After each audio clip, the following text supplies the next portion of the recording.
Hello दोस्तों, कैसे हैं आप। मैं सत्येंद्र पासवान। आज मैं एक ऐसे यूरोपियन कंट्री के बारे में जानकारी देने जा रहा हूं जिसका नाम है नीदरलैंड। नीदरलैंड आप कैसे जा सकते हैं, टूरिस्ट वीज़ा कैसे ले सकते हैं, उसके बारे में आपको मैं जानकारी देने जा रहा हूं। नीदरलैंड एक शेंगन कंट्री है। वहां जाने के लिए आपको स्टडी वीज़ा या टूरिस्ट वीज़ा कैसे आप ले सकते हैं, मैं आज उसी के विषय में आपको जानकारी देने जा रहा हूं। तो सबसे मैं पहले आपको बता दूं कि वीज़ा, नीदरलैंड की वीज़ा कई प्रकार के हैं। जैसे टूरिस्ट वीज़ा है, स्टडी वीज़ा है, मेडिकल वीज़ा है, बिजनेस वीज़ा है, स्टूडेंट वीज़ा है और वर्क परमिट वीज़ा है। ये 6 प्रकार के वीज़ा हैं। अब उस वीज़ा को आप कैसे अप्लाई कर सकते हैं, नीदरलैंड का वीज़ा। सबसे पहले आपके जो कंट्री में बीएफएस की ऑफिस है, वहाँ आपको अपॉइंटमेंट लेना पड़ेगा। आप अपॉइंटमेंट कैसे ले सकते हैं, मैं उसके बारे में जानकारी दे रहा हूँ। सबसे पहले आप ऑनलाइन जाएं और नीदरलैंड की वेबसाइट पे जाएं और वहाँ अपना अपॉइंटमेंट बुक करें। अपॉइंटमेंट बुक करते समय आपका नाम पूछता है, इसके बाद आपका मोबाइल नंबर, आपका ईमेल आईडी, ये जब डालते हैं फिर नीचे आपका बीएफएस ऑफिस आता है, उसको आपको सेलेक्ट करना पड़ेगा। मुंबई आएगा और दिल्ली आएगा। जो आपके नियरेस्ट सिटी के आसपास हो आप उसे वहाँ पे सेलेक्ट करके आगे बढ़ जाइए और फिर आपका ये एक डेट मेंशन होगा कि कौन सा डेट में आपको मिलेगा अपॉइंटमेंट, वो बीएफएस वाले डिसाइड करते हैं। ठीक है। इसके बाद आपके मेल पे सूचना दी जाएगी कि आपको इस डेट को अपॉइंटमेंट फिक्स किया गया है। अब मैं आगे आपको बताना चाह रहा हूँ कि इस टूरिस्ट वीज़ा के लिए कौन कौन से डॉक्यूमेंट की आवश्यकता आपको पड़ेगी। तो सबसे पहले आपके पास एक वैलिड पासपोर्ट होनी चाहिए। वैलिड पासपोर्ट 6 महीने मिनिमम उसकी वैलिडिटी होनी चाहिए और पासपोर्ट में 3 पेज ब्लैंक होने चाहिए। ठीक है। इसके बाद दूसरा नंबर आता है पासपोर्ट साइज फ़ोटोग्राफ, जिसकी साइज़ 35 mm बाई 45 होनी चाहिए। 35 × 45 mm की फ़ोटो होनी चाहिए और बैकग्राउंड, उसका फ़ोटो का जो बैकग्राउंड होगा वो वाइट होनी चाहिए। ओके। इसके बाद आता है वीज़ा फीस। इसके बाद जो भी उसके वीज़ा फीस डिसाइड होंगे वो आपको पे करने होंगे। इसके बाद आता है आपका कवरिंग लेटर।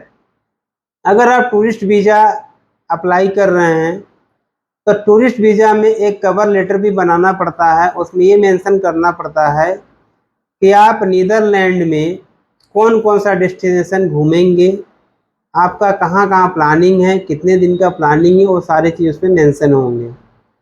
इसके बाद आता है आपका चौथा जो इम्पोर्टेंट डॉक्यूमेंट है वो है बैंक स्टेटमेंट। आपका मिनिमम 3 महीने का बैंक स्टेटमेंट और बैंक का एक सर्टिफिकेट भी आपको लगेगा। ये है। इसके बाद job cover letter. Job cover letter का मतलब होता है कि आप क्या करते हैं।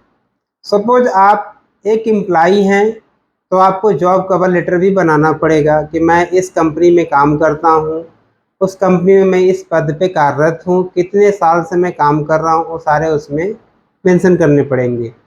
अगर आप एक बिजनेसमैन हैं, प्रोप्राइटरशिप, पार्टनरशिप या डायरेक्टरशिप में, तो आपको अपने फर्म का जीएसटी सर्टिफिकेट नंबर देना होगा। उसमें आप किस पद पे हैं। अगर आप पार्टनर हैं तो पार्टनर सर्टिफिकेट एक देना पड़ेगा अपने पार्टनरों के लेटर पैड पे। अगर आप एक सेल्फ एम्प्लॉयड हैं, लॉयर हैं, सीए हैं, इंजीनियर हैं, डॉक्टर हैं, शॉपकीपर हैं, तो आपको एक अपना सेल्फ डिक्लेरेशन देना पड़ेगा कि मैं एक सेल्फ एम्प्लॉयड हूँ और मैं इतने सालों से, अगर आप लॉयर हैं तो मैं प्रैक्टिस कर रहा हूँ, अगर आप सीए हैं तो मैं आप कितने साल से प्रैक्टिस कर रहे हैं इस फील्ड में, वो मेंशन करना पड़ेगा। ठीक है, ये चीज़ है। अगर आप पेंशनर हैं तो आपको पेंशन स्लिप लगानी पड़ेगी। ओके, अच्छा, ये तो रहा जॉब प्रोफाइल। इसके बाद आता है आपका इनकम प्रूफ। तो अगर आप आईटीआर फाइल करते हैं तो आप इनकम प्रूफ में आप अपना आईटीआर लगा सकते हैं, बैंक स्टेटमेंट भी लगा सकते हैं। अच्छा, इसके बाद आता है कि आप नीदरलैंड में किस किस सिटी में आप विजिट करेंगे, कहाँ कहाँ जाएंगे, ठीक, उसके पूरे डिटेल। ठीक है, इसके बाद आता है आपका एकोमोडेशन प्रूफ। एकोमोडेशन प्रूफ में होटल बुकिंग, हॉस्टल बुकिंग, जो भी जहाँ आप बुक किए होंगे उसका प्रूफ चाहिए।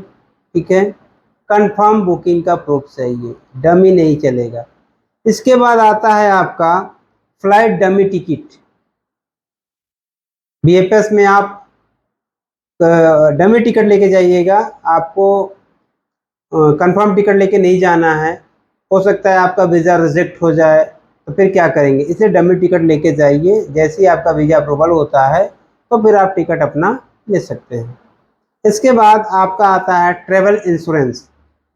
आप उस कंट्री में घूमने जा रहे हैं तो जितने दिन के लिए आप जा रहे हैं उतने दिन का एक ट्रैवल इंश्योरेंस आपको लेना अनिवार्य है। हो सकता है आप 2-4 दिन आगे पीछे का ट्रैवल इंश्योरेंस ले सकें, कम से कम तो मत लीजिए। अगर आप 10 दिन के लिए जा रहे हैं विजिट करने तो आप 15 दिन का ट्रैवल इंश्योरेंस लीजिए। अगर आप 1 महीने के लिए जा रहे हैं तो 1.5 महीने का ट्रैवल इंश्योरेंस लीजिए। ठीक है, इससे होगा। और सबसे जो इम्पोर्टेंट डॉक्यूमेंट है जहाँ पे वीज़ा अप्रूवल होता है, उसके बिना रिजेक्ट भी होता है, वो है आपका कोविड वैक्सीनेशन सर्टिफिकेट। अगर आप कोविड वैक्सीनेशन सर्टिफिकेट वहाँ पे मेंशन नहीं करेंगे तो आपका वीज़ा रिजेक्ट हो जाएगा।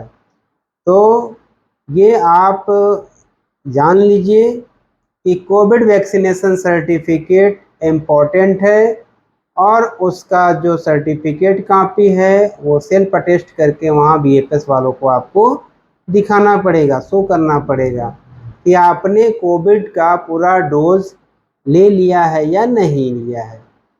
तो ये चीज़ें आपको वो करना पड़ेगा। अब मैं आपको बताता हूँ, इसके बाद जब आप ये पेपर डॉक्यूमेंट वहाँ पे सबमिट करते हैं, बायोमेट्रिक होता है, इसके बाद आपका, क्योंकि अभी आफ्टर कोविड-19 बहुत रश चल रहा है बीएफएस में, वहाँ पे अपॉइंटमेंट डेट बड़ा लेट से मिल रहा है, 4 महीना 6 महीना का मिल रहा है, तो उसमें थोड़ा सा टाइम लग रहा है, क्योंकि इतना रश इसलिए बढ़ गया है कि 2 साल से कोविड था। इसके बाद अब आप वहाँ जाते हैं नीदरलैंड में, तो नीदरलैंड में आपको किस एयरपोर्ट पे आप जाएंगे, ठीक है, वहाँ पे कितने एयरपोर्ट है नीदरलैंड में, वो भी आपको जानना ज़रूरी है। ठीक है, तो नीदरलैंड का जो सबसे बड़ा एयरपोर्ट है वो एम्स्टर्डम एयरपोर्ट, एम्स्टर्डम वहाँ की सिटी का नाम है, वहाँ पे है एयरपोर्ट है। इसके बाद है Rotterdam the house of airport, एक एयरपोर्ट ये भी है। तीसरा एयरपोर्ट है आपका येरेदोरोवेना एयरपोर्ट, अब एलिडा एयरपोर्ट। ये 4-5 एयरपोर्ट वहाँ पे हैं। तो सबसे बड़ा एयरपोर्ट है एम्स्टर्डम सिटी में, एम्स्टर्डम सिटी में है। तो ये रहा आज का वीडियो जो मैं वीज़ा के लिए बनाया था। और अगर जो इस चैनल पे नए हैं हमारे चैनल पे, तो कृपया करके आप हमारा चैनल सब्सक्राइब करें, लाइक करें और शेयर करें, ताकि आपके दोस्तों को भी इसकी जानकारी हो सके, और कमेंट करें।